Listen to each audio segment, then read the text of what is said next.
Welcome, everybody, to another edition of the Hoosier Life. We are ready to go. We've got a busy week behind us of Hoosier Hoops and a busy week ahead of us of Thanksgiving, Hoosier football, college football, everything really. NBA is in full swing. We don't have enough time to get to all of it, but we have enough time to get to everything that you guys want to hear. We're going to talk some IU hoops, some IU football. Like I said, we're going to hit Thanksgiving. This is more or less the Thanksgiving edition of the show. And as always, we've got another good uninterrupted for you. Segment so good I can't even pronounce it correctly. But Josh, we've got a busy week behind us of midterms and everything. You ready to get going? You ready to get out of here for a week for Thanksgiving and eat and watch football? Oh yeah, I mean this is maybe my favorite week of the year. Going up to Michigan for the game on Saturday, and then heading back home to Seattle on Sunday. So got a full week ahead. How about that? You got a busy weekend planned, and it's a big weekend for the Hoosiers on the gridiron. But first, we got to talk about IU hoops, and this team is so hot right now, and everyone should be so high on this team right now that just getting your hour dose of the assembly call shouldn't be enough. We want to add about 5 more minutes to that, 5 to 10 more minutes, just because we have some things to say as well. And everybody was so high after that Kansas win. A great late night show from Jared and the guys. If you haven't checked it out, go check it out. Everyone was just raving after that epic win against the Jayhawks. But Josh, first things first about this team. I'm going to go out and say it. We're going to talk about, things that have impressed us, things that worry us, all that stuff. And I've got a little tidbit for you guys at the end of this one. But the thing that's been impressed me the most, two things really. One is the defense of OG Anunoby. And he's not stuffing the stat sheet like I think a lot of the people that hopped on the OG train without really knowing much about him are expecting. People are expecting him to drop, close to 20 and 10 a game. He's not going to do that. He's not going to blow people away with his numbers. He's going to blow people away with the way that he's playing. And he's playing great defense. He's scoring. He's knocking down threes. And I love what I've seen from OG so far. It's about what I expected, and I expected greatness, and he's been great. But the thing that people just can't look away from has been James Blackman in his return. And to me, what's really done it is he had confidence in his shot last year, and a lot of the times we didn't see it fall, especially against Duke. In my mind, I feel like he tried to do too much. And, we were looking in this offseason, hopefully, that he would become a little more humble in his game and dish it off a little more and take more open shots and force fewer things. But his ability to take over a game is different. And I think that comes with Yogi Ferrell not being on the floor. I think maybe we're looking at this team's next leader, not quite as much as Yogi was last year and years past, but I think Blackman could be the leader of this team in grand style. His ability to take over a game is different than what we've seen in the past, and he's got that killer instinct that you want to look for in a guard that's supposed to lead your team. And my one worry is, just because this transitions so well, I'll get this out there now. Is he going to get too carried away with his shot on cold nights? We saw that a couple times last year before he got hurt, tried to do a little too much. But he certainly has as much confidence in the world after these first 2 games, and he has every right to be confident. But my one concern is on cold shooting nights against the Michigan State, or even against a Michigan or an Ohio State, is he going to get too carried away and try to do too much, and will that hurt the team? I think for the most part, no, just because this team has so many pieces. But that's my one concern for this team after the first 2 games. And hey, if that's the one concern that we have after these first 2 games, that means almost everything is going right for this team. So that's what I've got. Josh, what is one thing, if anything, outside of James Blackman that's impressed you the most, and one thing that's causing you some concern? One thing that's impressed me is, James Blackman Jr. has been absolutely fantastic. 2 20-point games to start the season. He's really leading this team, and I don't want to say I didn't expect this coming, because he's a prolific scorer and he can really put the ball in the basket. But he's come out and he's kind of taken control of this offense, taking control of this team, and he's stepping up as a leader and a scorer. And that's what Indiana needed. They have the rebounds, they have those defenders, they have those hustle guys. They didn't really have that go-to scorer. And that's James Blackman Jr. This team could be in for a special run, and he's really, really impressed me so far. One cause for concern, living and dying by the three-pointer. We saw it last night. They shot so many threes in the first half, they didn't go. Come back in the second half, they're nailing every shot they take, and you see the game, it balloons up to about a 25-point lead very, very quickly. If this team gets too reliant on the three-point ball, there could be a couple instances this season where it's like, now it's not falling, and this team really has nowhere to go for offense. Because against Kansas, they didn't shoot a two-pointer until 6 minutes into the game. Last night, it was a little bit earlier than 6 minutes into the game, but they were still shooting a lot of threes. Thomas Bryant's first shot was a three-pointer. They weren't feeding him down the block. So I just wonder if they need to get into their offense a little bit sooner, get it down low, get some shots inside the arc, and then maybe open up that entire offense into the three-point game, and so be it. But if you're too reliant on the three, it just worries me just a little bit. But so far, I mean, if you're hitting them, then so be it. It's all good. And that's a great point you bring up, because I feel like we felt a little bit of that last year. And then obviously we know how that turned out. Disastrous in the beginning of the year, and then they figured it out toward the end of the year, obviously won the Big Ten, as we know. And I think you have a right to be concerned. And that's because last year the leader in the backcourt was Yogi Ferrell, and obviously deadly three-pointer from Yogi. But the other thing about him was he could drive and score, it seemed like almost at will. And with James Blackman Jr. now being the leader at guard, it's not really Josh Newkirk quite yet. That was a mouthful. But the thing with James Blackman Jr. being that leading guard is he relies on the three more so than Yogi did. And I feel like, to your point, if this team does start to rely on the three going down the stretch and deeper into Big Ten play into February, that could cause some trouble. Now, the pieces are there where they can score without relying on the three. They have OG, who will be a force on any three and most fours in the Big Ten. Thomas Bryant, who might as well be the best center in college basketball. You can make an argument. So they've got pieces. And by the way, both those guys can shoot the three.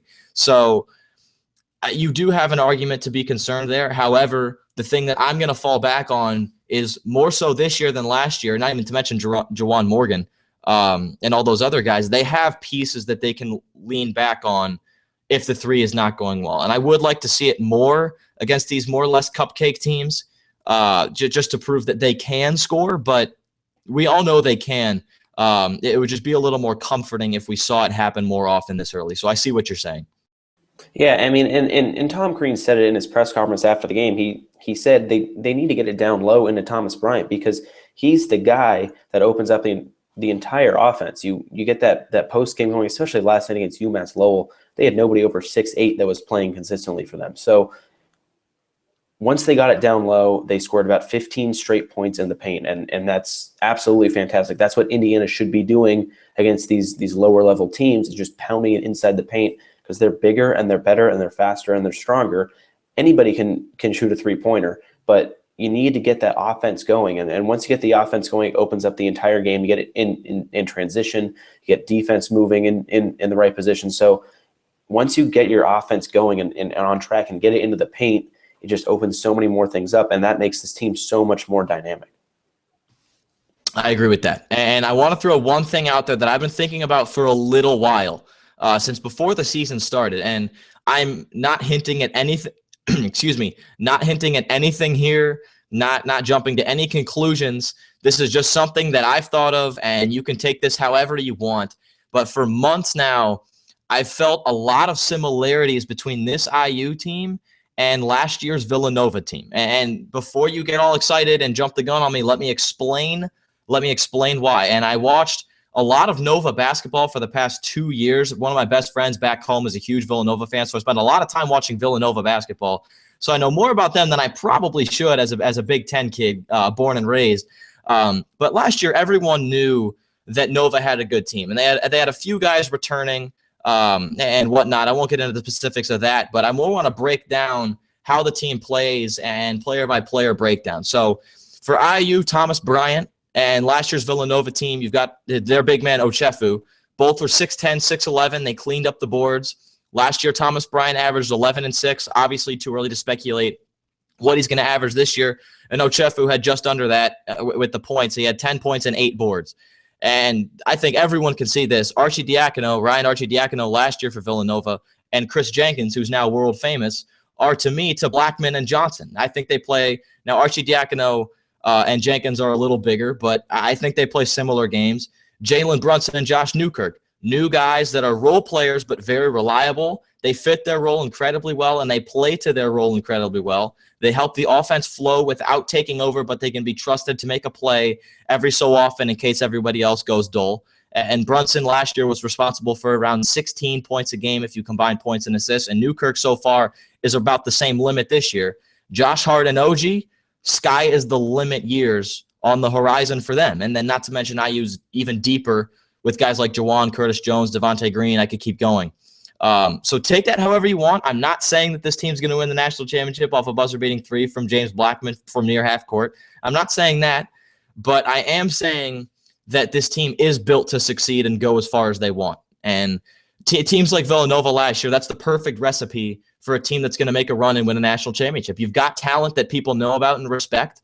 You've got guys returning that have experience. You've got sharpshooters. You've got a dominant big man that can clean up the boards, and you've got an athletic forward, an athletic three that can take over a game, Josh Hart and OG. So take that however you want. It's just something that I wanted to get out there because it's something that I've been thinking about for a while, and it actually makes sense, unlike most of my hot takes. So I just wanted to throw that out there.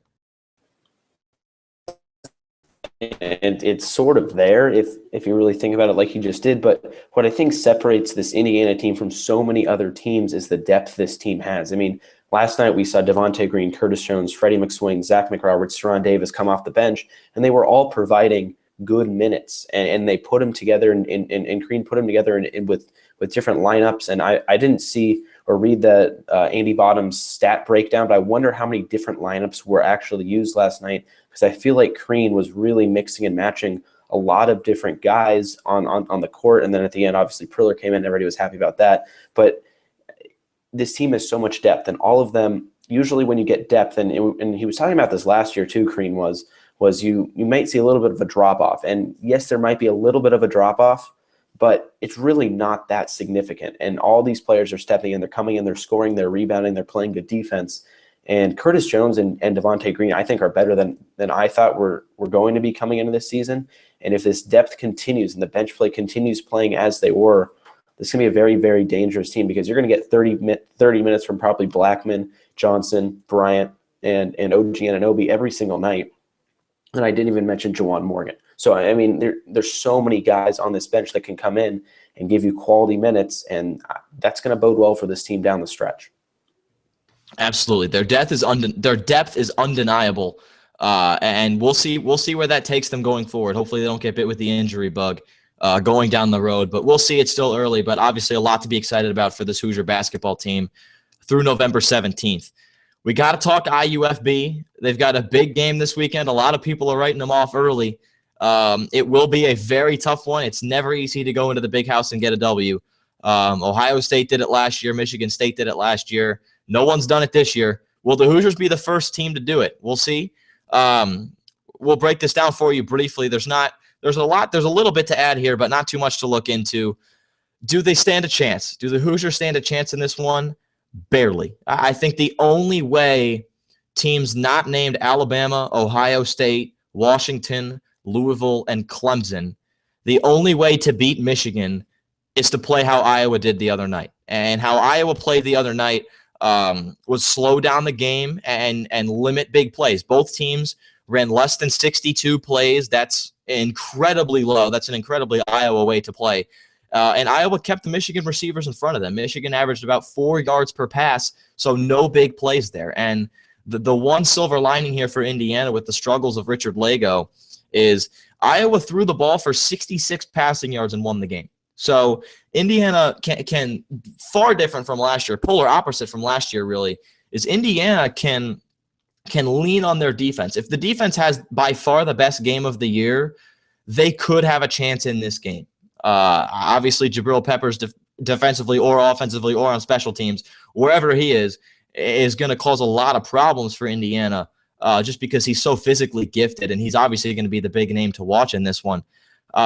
But there are a lot of ways you can look at it, but Indiana's not going to win this game playing like they've played all year. They've got to have their best game offensively and their best game defensively if they're going to win this game. And last year they didn't turn it over, had over 500 yards of total offense, and Michigan allows less than 250, which is half of 500 per game.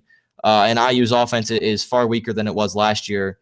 This year. So, again, they have to lean on their defense if they want to win this game. I trust that they can, especially with Wilson Spade. If he doesn't go for Michigan, that's a backup quarterback. Perhaps John O'Korn, maybe Shane Morris. We'll see. but a backup quarterback nonetheless for Michigan. Hopefully they can take advantage, get to the quarterback, and we'll see what happens. But if they want to win this game, the defense is going to be leading the way.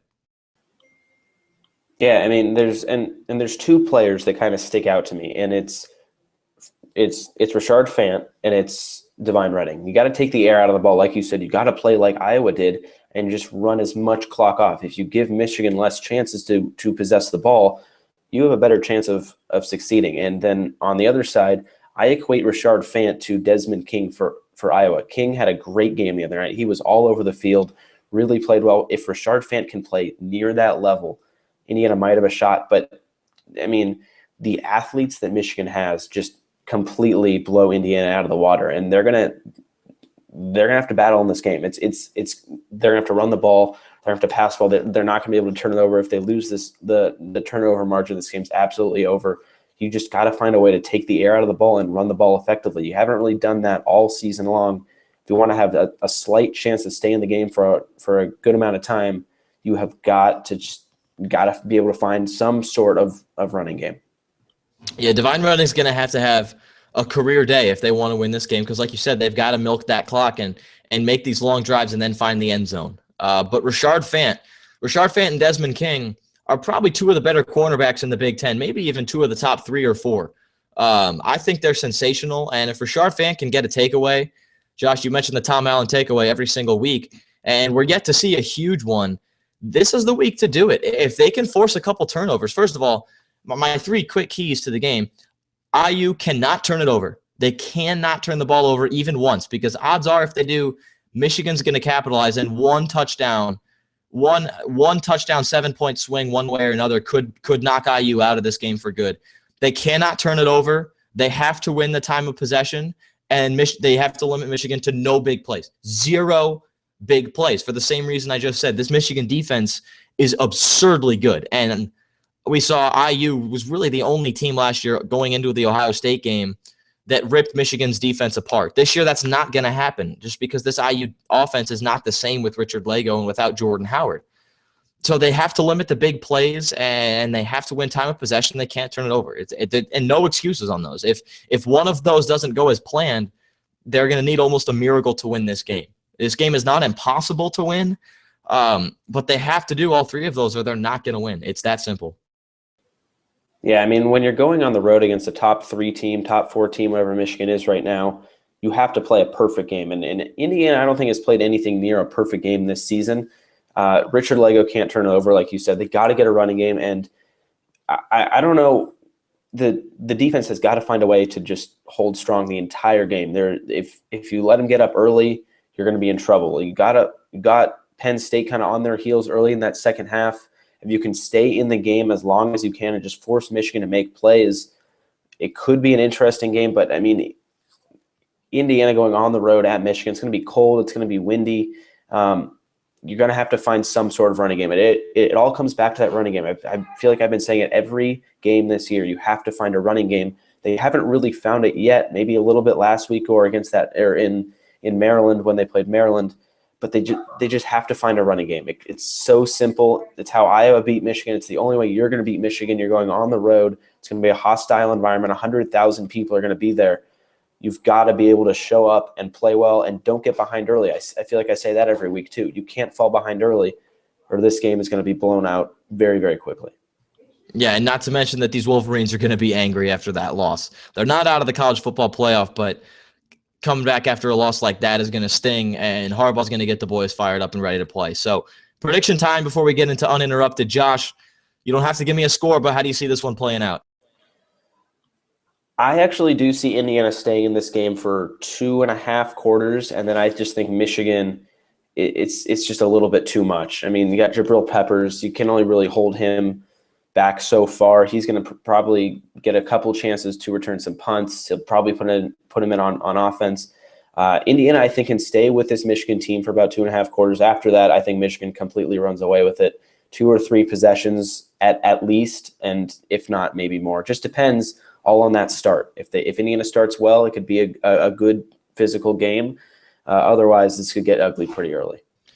Yeah, I'm with you there. And I do think Michigan is a top 5 football team. And, that loss to Iowa does hurt, but I think their schedule, other than Wisconsin at home, has not impressed me much. And I think they are vulnerable in places. We saw Wisconsin slow down that offense, held them to 14 points, and it took probably the interception of the year from Jordan Lewis to seal that one for Michigan. Otherwise, if that ball had one more foot of air under it, we might have been headed to OT, and this Michigan team could have 2 losses right now.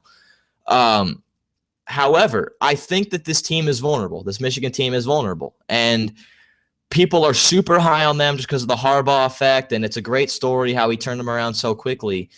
So I think that there are holes in this team that Indiana can exploit and they can attack. So I do agree with you that they can hang around in this one, but I just don't trust Richard Lago leading this offense in front of 110,000 screaming fans in maize and blue, and one of the best defenses, if not the best defense in the entire country, definitely in the Big Ten.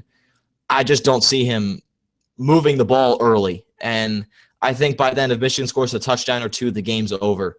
So I think Michigan controls this one for the majority. I wouldn't be surprised if Indiana comes out with a trick play early. And we saw the bacon and legs package take a back seat last weekend. Maybe Wilson was putting that in his back pocket to think that he wrote it off for the year after a rough weekend against Maryland, and Rutgers. So maybe we'll see that again come out and spark something early, but I think Michigan controls this for the vast majority of the game. Wouldn't be surprised if IU starts hot and takes a lead early, but I see Michigan controlling it. Yeah, I mean, it really all depends on the start of the game. If Michigan comes out and they're playing absolutely fantastic and Indiana can't stop them, it's going to be a long day for the Hoosiers. But if it's competitive, I mean, maybe, but I mean, it comes down to Richard Lago and that run game. Can you trust Richard Lago, and can the run game get going? Yeah, and so far in the Big Ten this year, both of those answers have been kind of no going into each game. And we'll see if this is different, but it's gonna be a tall task on the road against that defense. So time for Uninterrupted. I did one on college football. Josh did not. Josh has actually a very hot topic now, not just in the sports world, but in the United States. So we'll leave that. We'll save the best for last there, and I'll stay on topic here with college football. This isn't more of a rant. This is more of a discussion. The rankings came out on Tuesday night. We're coming at you live on Thursday evening. Rankings came out Tuesday night, and maybe for the first time ever, I agree with the top 6 that the committee put out in that exact order. And realistically, there are 4 Big Ten teams in the top 8. All 4 are still alive, technically speaking, in the hunt for the playoffs. Some need more help than others. Others control their own destiny. But another big thing that I notice is Oklahoma. They're at 9 right now. Again, they have 2 losses, but they're sitting at 9 right now with 2 games left, 1 on the road, 1 home, both against top 15 teams. And we all know the Big 12 does not have a championship game, but that's something right there. And if they can get both of those wins and the dominoes fall in front of them, they could make an interesting case and kind of, leapfrog like Ohio State did a couple of years ago after conference championship weekend after a statement win or 2. So right now it's impossible to predict what's going to happen. It's just pure guessing, but it's a fun conversation to have. So Josh, let's discuss this briefly. How many teams, if any, can get into the playoff without winning their conference title? Right now, I see 2 in Louisville and Ohio State. Obviously, if Clemson wins out, Louisville can't get into the ACC title. And Ohio State, if Penn State wins out, no matter if Ohio State beats Michigan or not, if Penn State wins out, they get the nod over Ohio State to represent the Big Ten East in the Big Ten title game. So both of those teams can make it, in my eyes, without winning their conference title. Josh, can you add anyone else to that conversation, or do you disagree with those 2? I actually disagree with those 2. I think it's going to be the SEC champ, which is probably going to be Alabama. It's going to be the ACC champ, which I presume would be Clemson. And then if Washington wins out, I see them getting in. If not, you could get 2 Big Ten teams in there. It'll be the Big Ten champion, whoever that may be. It could be Penn State, Wisconsin, Ohio State, Michigan. There's so many chances, or so many teams that could be included there. And then I think whoever doesn't win, it really depends on who doesn't win the Big Ten and how that kind of all shapes out. But if Washington wins out, if whoever wins the Big Ten, they'll get in. Clemson and Alabama. I think it's going to be really tough for Louisville to get in.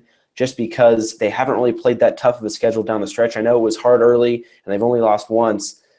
And I know they have Lamar Jackson, who's probably going to win that Heisman Trophy, but it's just I give a lot personally to conference champions because that's a tough thing to do.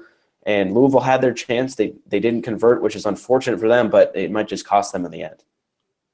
But you really think that, and I understand if Washington were to win out, that would mean a Pac-12 title championship, but you would be kind of splitting hairs there. And I understand you valuing the title game. I value it less while it's still valuable. And this is all a big if, because Washington and Louisville both have tough games left. Louisville actually plays a game tonight if you're listening to us live, or Thursday evening. They play tonight against Houston, it was a tough game, now not so much. But right now Louisville's ahead of Washington. And if you want to compare those losses, Louisville's was on the road to Clemson, which if they win the ACC, that's not a bad loss. Washington at home, they struggled against USC. You're kind of splitting hairs there. But if Wisconsin wins out, if they win the Big Ten, you'd stack up that resume against Pac-12 champ Washington. I know the win-loss total would be different. You'd also have to stack that up against Louisville, Michigan if Ohio State beats them, and even if Penn State wins the Big Ten. And then you want to bring Oklahoma into this if all those teams struggle in the coming weeks. So right now there's not a lot to figure out. We just kind of, unfortunately, we have to wait and see what happens. But there's a lot to be settled. And this weekend, right when we thought that we'd have to wait till conference championship weekend and rivalry week for this to get hectic, last weekend happened. Pitt beats Clemson, Iowa beats Michigan, and everything kind of just spirals out of control. It will settle itself out. We just don't know how. So it's going to be a crazy next couple weeks in college football, and we'll see what happens. But right now, it is not clear if anyone other than Alabama is safe. So, and even if Alabama is safe, they could get stunned against Auburn in the SEC title game. We'll see. But right now, almost no one is safe. So it could be crazy going down the stretch. I mean, I have one more thing to add here. It's just I wonder if the committee is going to punish a team for playing that extra game in the Big Ten championship and losing. So it'll be really interesting to see. But I'll get to my interrupted now. Jurgen Klinsmann. I mean, this is really interesting. The USA loses to Costa Rica, loses to Mexico, in pretty bad fashion there. Lose 4-0 at Costa Rica, 2-1 at home was a late goal, and now they're calling for his head basically. And this is really going to be interesting to see how this plays out. I don't think he's going to be fired. I think if they were going to fire him, they would have already fired him by Thursday night as I'm speaking to you right now. I don't think he's going to get fired now. I think they're going to need to play this out a little bit longer. Sunil Gulati, who's the USA soccer president, has kind of said, I don't think they're going to fire him quite yet, and he's going to stick with him. But I just want to read you a couple facts here. So the men's national team has two more World Cup qualifiers coming up in March against Honduras and at Panama. They're projected right now, according to Paul Carr, who does soccer stats for ESPN, they're projected to take 4 points from that. There's a 28% chance that the U.S. gets those 4 points, which gives them about a 63% chance to qualify, and that improves their situation a little bit from where they are right now. They have 0 points in the hex, is what they call it, in the World Cup qualifying. They have a 32% chance to win both games, which would then give them 6 points total, and that would give them about an 80% chance to qualify, and then everything would be completely back to normal. So there's about a 60% chance that the U.S. can improve its qualifying situation and only a 40% chance that it gets worse. Now, I think you need to look at this when you get into March, and if you're struggling and you lose those 2 games or you draw and take only 2 points, I think then you might need to think about making a move. I think right now it would be a little bit too rash of a decision to completely cut him because he's doing a fine job. That's just my opinion. I think the players are he could be playing them out of position. There was a couple things back in that Mexico game where they played a different formation and such. I think it'll be interesting to see how this all plays out. I don't think they're going to fire him yet. If things get dire in March and you're really falling behind in the hex, I think you might need to make a move, because if the U.S. doesn't qualify for the World Cup, that's absolutely huge because soccer is growing in this country. That'd be a humongous step back. You need to get into that World Cup. I think Jurgen Klinsmann is right now the guy to take them there. If they can't qualify for the World Cup, as far as I'm concerned, the wheels have completely fallen off and the sky would be falling. I mean, it would be a sense of urgency. And for how far that the country has come in the past half decade, 6 years with soccer, and that run for their money against Belgium in the 2014 World Cup, and then the women's team winning the last Women's World Cup and a couple of gold medals, the way that they did, it's growing rapidly, and it would just be detrimental. It would be a couple steps back if they were to fail to qualify for the World Cup. And the talent's young. I get that. There are some stars up and coming, but the thing about sports in America is there's always a sense of urgency, and you always have to win now, whether it's, country's soccer team or the NBA or the MLB or the NHL or college football. Everything, you always want to win now. And there's always a sense of urgency, and I think Jurgen Klinsmann's feeling that. So we'll see how they respond. There's plenty of soccer to be played. But right now, the Americans don't have a lot of reason to feel great about their soccer team. But we'll see. Everything's going to play out. It always does in the world of sports. So time to move on to a very appropriately themed Power 5. We usually come at you with something sports related, but in honor of Thanksgiving, one of the top holidays out there, coming up in just 7 days from right now when we're coming at you live on Thursday evening, Thanksgiving. So what better thing to do, what better thing to rank than our top 5 Thanksgiving foods? Josh, I'll start us off here. Let's go back and forth. So I'll start with my number 5. And my number 5, I'm going to go out there and say this. This is kind of a bold statement, but my number 5 is apple pie. I think it's the best pie that you can serve on Thanksgiving, and yes, that includes pumpkin pie. But apple pie is the best out there. It's simple, it's sweet, and it gets the job done. I also believe that Dutch apple pie, while not as traditional, is sensational with that crumble top. But that's neither here nor there. Apple pie, number 5 Thanksgiving food. I mean, you can't go wrong with an apple pie. Sorry, I was waving to people. I'm in Franklin Hall right now. So, but my number 5, I'm going to go gravy. I mean, it's not necessarily a food that you just eat by itself, but it makes everything on your plate better. It gives it a little bit more runny. It gives just a little bit more flavor to it, makes it more tasteful. You make the little mashed potato gravy boat right there, put in your stuffing, put it on your turkey. It makes everything on your plate better. Gravy at number 5. I did not see that coming. And Colin Cowherd was actually talking about gravy on his show this week in kind of the same context we were. And it's not exactly food. It's more of a topping or a dressing. But if you like gravy, and I do like gravy, it is sensational, and it's more than icing on the cake. So I could see where you're coming from there. My number 4 is stuffing. I think it tastes great. But the fact that it's just straight carbs on a plate, that expands in your stomach once it goes down, and then that limits your capacity to enjoy the rest of the meal and everything that's put out on the table. So it tastes great. There are a couple ways to do it, but you have to limit yourself with the stuffing, just because if you take too much, it's going to ruin your turkey intake, and then obviously that's going to hinder your pie intake later on in the evening. So stuffing is my number 4. That's an interesting one. I'm big on stuffing. We're going to get to that in a little bit, but my number 4, I'm going to go mashed potatoes. Can't go wrong with mashed potatoes. You see them, and you eat them all throughout the year, but there's something about them on Thanksgiving. Goes with the turkey, goes with the gravy, goes with the stuffing. It's kind of like that glue food. It just kind of puts it all together. So mashed potatoes, number 4. I left mashed potatoes off my list just because I feel like you can, and it's not that traditional, but you can have them, and I have, on days that are not Thanksgiving. And turkey, I understand you can as well. That's a wildly popular food. But mashed potatoes doesn't quite do it for me to get onto this top 5.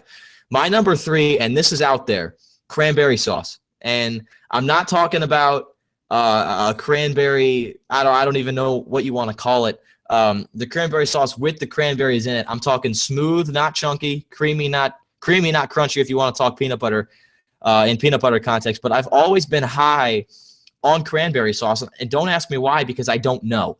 If possible, my family gets that. Oh, I can't remember the company, but just the can of cranberry sauce that you open it and you just throw it down in a bowl or on a plate, and you take your serving. If possible, if it were socially acceptable, I could eat an entire can myself. But unfortunately, my family only has 2 at the table. They only buy 2, so I got to pace myself. But the cranberry sauce is a nice I guess, reroute from everything else on the table, and it's a sweet taste. And I think it complements everything perfectly, and it tastes great. So that's my number 3 is cranberry sauce. It's an interesting one. I'm not a big cranberry sauce guy myself, but I can see where you're kind of coming from there. My number 3, I'm going to go to the dessert. I'm going pumpkin pie. You put that pumpkin pie, it just fits this holiday so well. Just fall, winter, it's kind of Thanksgiving in general is just that pumpkin at the end of the meal, going home, going to bed. It just completes the meal perfect. Put a little whipped cream on that, you're set to go. Two slices of that, I am good for the rest of the night. So pumpkin pie, my number 3. Not a pumpkin pie fan, Josh. I cannot agree with you there, and that's a very unpopular opinion, as Josh has given me a head shake on the other end if you guys aren't watching live. I understand the disappointment. I've never been high on it. I think pumpkin is a flavor, and I've talked about this before, but I just think pumpkin is a flavor that Americans try too hard to force on me and force on everyone, and I'm not accepting it. I don't like it. I don't like the pumpkin spice latte. I won't budge on your pumpkin pie. I'm going to stick to my apple pie and be perfectly content. But my number 2, come on, turkey. How can you look away from the turkey? And turkey over ham, Josh. Let me know if you prefer the ham over the turkey. But turkey for me is my number 2. If it's fried, if you fry the whole bird, which has been done in the Dugan household before, it's my number 1. It's not even close. If you can find a recipe, and my family borrowed a recipe from family friends down in Auburn, Alabama, to how to fry a turkey. It is the most absurdly delicious thing you'll ever eat in your entire life. So if we're talking that, which isn't a traditional Thanksgiving way to cook it, number 1, but I mean, turkey, how can you go wrong with the big bird just in the center of the table up for grabs? It hits the spot, and if it's cooked well, it almost can't be topped. But my number 1 is out there. I'm ready to take heat for it, but turkey is my number 2.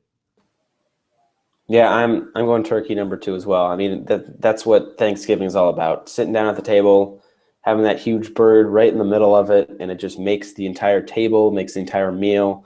Turkey is what Thanksgiving is basically known for. It's that turkey. You basically said it all. I'm just going turkey number 2. Can't disagree there. So I don't know where you're going with number 1. I'd have a hard time believing it's where I'm going with number 1. And my number 1 is a green bean casserole. And I don't know, Josh has given me the weirdest look I've ever seen. That may be a Midwest thing, because all my family does it. A lot of my friends do it, but my cousins out west, they don't do it. And I don't know, a couple people that I've met here do it for Thanksgiving. But it's green beans baked with, I don't even know, cream of mushroom and some French's fried onions mixed in and on top. It is absolutely sensational. Again, my Twitter mentions are open for heat, but until you've tried it, you can't knock it. Trust me, it will change your life. It is unbelievable. And I've just grown so high on this the past 2 years. It's different. Again, it may be a Midwest thing just because I haven't heard of anybody not from the Midwest having this for Thanksgiving. But damn, is it good. And I'll even tweet out a picture for you guys on the Hoosier Life on Thanksgiving, wishing you guys a happy Thanksgiving, just to give you a glimpse of what it looks like if you've never seen it before. Trust me, you can find the recipe online. If you're in charge of your Thanksgiving dinner, add it. It will be a hit. You heard it here first. I guarantee it, and you can thank me later. Now, we have green bean casserole at my Thanksgiving dinner. I usually stay away from that, though. I'm not a big green bean casserole guy, but I will give you props for putting that number 1. That is fair. My number 1, I'm going stuffing. You said it fills you up, but there's something about it. It's so good, but it's so at my Thanksgiving we have the stuffing that's in the turkey. It's actually cooked with the turkey, and the stuff is just made in a pot or a pan or whatever off to the side. The stuffing in the turkey is absolutely fantastic. Get all that juice from the turkey. It's in the stuffing, seeps into the bread. It's so good. I usually go back for thirds on the stuffing. I'm a big stuffing guy, so that is definitely my number 1. Yeah, and again, I'm going to go back to what I said about stuffing. It tastes great. Do not get me wrong. I'm not knocking on the way stuffing tastes, but you have to limit yourself or it's going to hinder your performance with everything else. And Thanksgiving leftovers are the best. I can't wait. I haven't had turkey in so long, just preparing myself for this big meal. It's going to be great, and obviously a week from now when we're recording this Thursday is going to be the big day, Thanksgiving. Josh and I are going to be busy with family, much like you guys. So we're going to take the week off next week, but we appreciate you guys tuning in this week to get you ready for a big weekend, to reflect on a big week for IU hoops. You guys can listen to this one over the next 2 weeks because, again, we're not coming at you next week during Thanksgiving. We got the week off. We're going to be with family. You're going to be with family. We're going to enjoy it and just kick back and relax and take it easy. So thank you guys for tuning in. Go Hoosiers, big weekend, and we will get to you guys in a couple weeks in the month of December. Can't believe it. Thank you guys for tuning in, and we will talk to you soon.